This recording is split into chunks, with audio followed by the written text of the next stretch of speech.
Alors bonjour à tous pour le chou rouge, petite révision sur les acides faibles et les pK. Donc le chou rouge c'est un acide faible, c'est un acide faible qui a 3 pKa.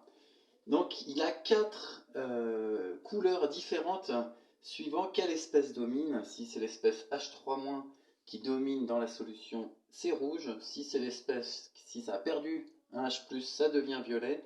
Si ça perd 2 H+, ça devient bleu. Et si ça perd 3 H+, ça devient jaune. Donc démonstration, voilà du jus de chou rouge. Alors pour obtenir du jus de chou rouge, faites bouillir des choux rouges et récupérez l'eau de cuisson. Et pour faire varier, donc là j'espère que vous voyez la couleur, c'est bleu. Et j'ai réparti ce jus dans 5 verres. Je prends le liquide le plus acide que j'ai chez moi, c'est du vinaigre. Du vinaigre, donc en mettant le liquide le plus acide que j'ai chez moi, j'espère faire baisser le pH.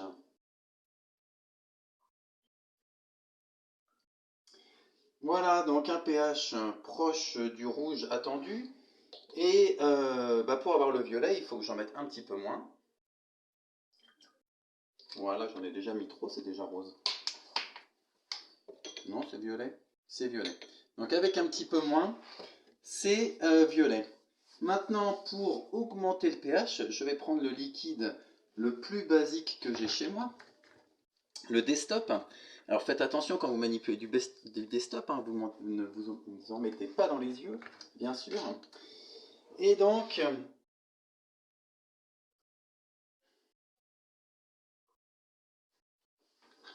ça vient ou pas? Avec le Destop, le chou rouge, l'espèce acido-basique extraite dans le jus de chou rouge change de couleur. On va touiller là.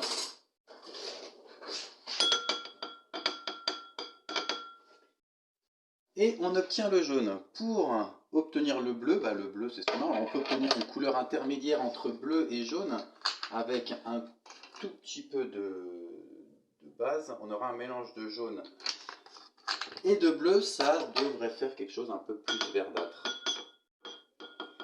Voilà, donc on peut obtenir tout un tas de nuances de couleurs à partir du chou rouge. Et ça, c'est le principe de base des papiers pH. Donc si on met du jus de chou rouge, alors, il y en a d'autres des espèces acido-basiques qui changent de couleur en fonction du pH. La betterave, essayez avec la betterave. Alors c'est moins rigolo, la betterave, il n'y a que 2 couleurs, il n'y a qu'un pKa. L'artichaut aussi. Mais en mélangeant tout plein d'espèces qui changent de couleur en fonction du pH, on peut avoir des nuances de couleurs très fines en fonction de petites variations de pH. Et c'est le principe du papier pH. Alors on peut s'amuser à tester les produits acido-basiques qui traînent à la maison.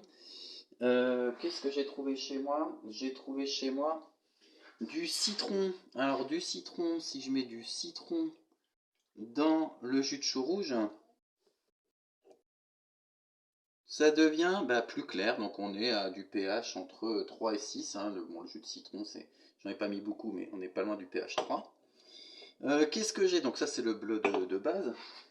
J'ai du coca. Le coca, c'est acide le coca, démonstration. Alors, le jus de chou rouge prend des teintes un peu rosées. Je ne sais pas si vous voyez la couleur là. Plus près, plus loin. Bon. Le coca légèrement plus rosé. Et puis au niveau des produits basiques, le savon acide ou base. Et si je le mets dans le jus de chou rouge qui est rose, je touille. Ça devient tout blanc. Et oui, ça devient tout blanc parce que ça précipite. C'est légèrement bleuté. On va le faire dans celui-là. Deuxième essai.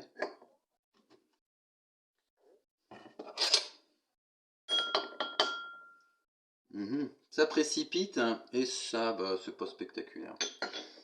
Ça redevient légèrement bleu. Qu'est-ce qu'on a encore d'acido-basique à la maison? De l'eau de javel. Donc l'eau de javel, Je le mets dans quoi? Tiens, je vais le mettre dans celui-là qui est très acide. L'eau de Javel, c'est basique. Hop, grâce à l'eau de Javel, le chou rouge redevient bleu, voire même jaune. C'est très basique l'eau de Javel. Voilà toute l'acidité qu'on a à la maison et que l'on peut mesurer avec le chou rouge. A bientôt pour de prochaines aventures.